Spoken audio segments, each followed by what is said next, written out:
మాత్రే నమః.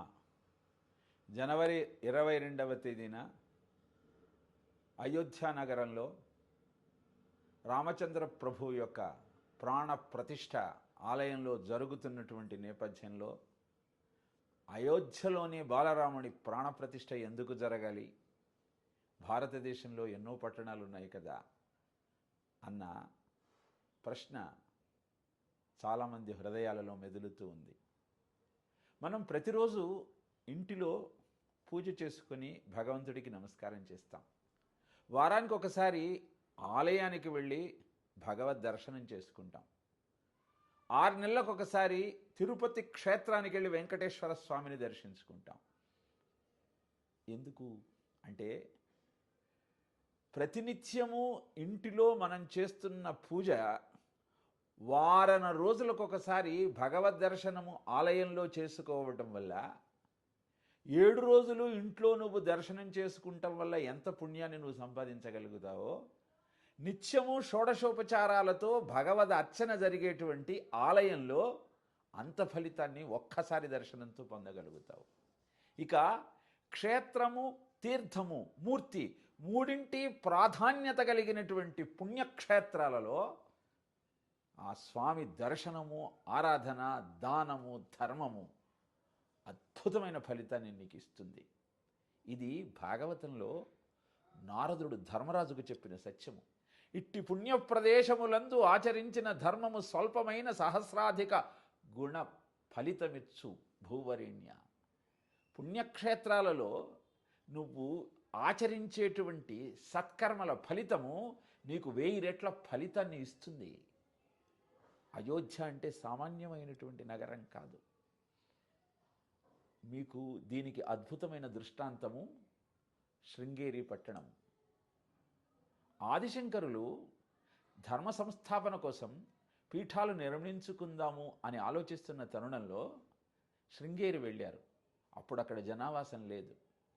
ఒక కప్ప ప్రసవిస్తూ ఉంటే ఆ ప్రసవిస్తున్న కప్పకు ఏ ఇబ్బంది కలగకుండా సూర్య తాపము ఆ కప్పను బాధించకుండా ఉండటం కోసం పాము వచ్చి ప్రసవిస్తున్న కప్పకు పడగపట్టి నీడనిచ్చిందిట. అంటే యోమాం పశ్యతి సర్వత్రా సర్వంచమై పశ్యతి అన్న భగవద్గీత వాక్యానికి అద్భుతమైన నిదర్శనం అక్కడ కనపడింది. అందుకే అక్కడ పీఠాన్ని నిర్మించారు. అలాంటిదే అయోధ్య పట్టణం. అయోధ్య మధురమాయ కాశీకాంచీ హవంతిక పురి ద్వారావతీ చైవ సప్తైత మోక్షదాయకాహ అని చెబుతుంది శాస్త్రం. అంటే ముక్తిని ప్రసాదించగలిగిన అద్భుతమైన పట్టణాలలో మొట్టమొదటిది అయోధ్య నగరం. అయోధ్య అంటే అర్థం యోధ్యం న శక్తుం ఇది అయోధ్య. జయించటానికి శక్యము కానటువంటిది అయోధ్య.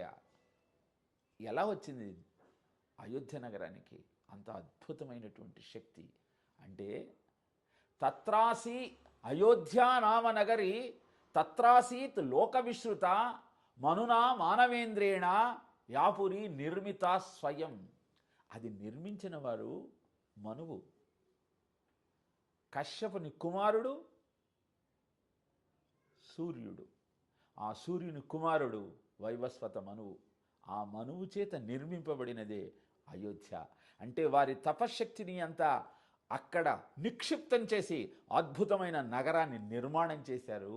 ఆ అయోధ్య నగరంలో రామచంద్రమూర్తి సంచరించారు.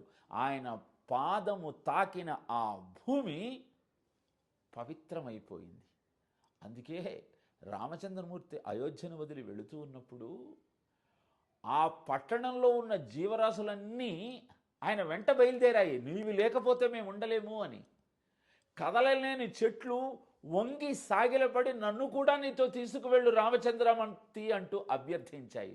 అలాంటి అద్భుతమైన అయోధ్య పట్టణంలో రామచంద్ర ప్రభువును ప్రతిష్ఠ చేసి ప్రతినిత్యం ఆరాధన చేసే అదృష్టం దొరుకుతూ ఉంటే సందేహాలతో సమయాన్ని వృధా చేసుకోకుండా ఆరాధించే ప్రయత్నం చేద్దాం.